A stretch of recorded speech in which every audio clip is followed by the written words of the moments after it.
En Côte d'Ivoire, les chasseurs traditionnels malinqués, communément appelés Dozo, qui se sont macabrement illustrés en 2010 lors de la crise post-électorale opposant l'actuel président Alassane Ouattara et son rival Laurent Gbagbo, veulent se tailler une image positive et une nouvelle réputation chez les populations. S'ils sont réputés avoir des pouvoirs mystiques, les Dozo inspirent la peur chez une frange de la société ivoirienne par leur accoutrement paré de miroirs et bien souvent de charme africain. Pour Dosso Sori, président des confréries Dozo de Côte d'Ivoire, l'heure est à la réconciliation. L'homme n'y a pas pensé un jour que la Côte d'Ivoire va faire ses crises procédurales. Mais quand c'est arrivé, chaque coup de ce a pris son pêtre. N'importe qui pouvait acheter tenir Dozo dans le marché, combien ce qu'il peut faire. C'est une crise qui est arrivée, rien n'est organisé.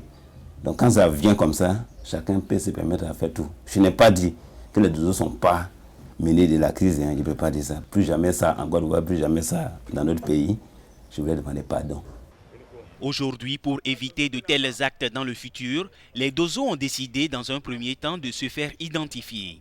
Les confréries Dozo de Côte d'Ivoire engagent de façon régulière des rencontres avec les populations pour expliquer leur nouvelle stratégie de paix, celle du pardon et de la réconciliation, même si certaines populations restent méfiantes vis-à-vis d'eux. Sur la question de la réconciliation, nous avons un avis qui est clair. La solution judiciaire a échoué. Elle n'a pas satisfait. Au contraire, les témoignages n'ont pas été aussi probants, aussi pertinents.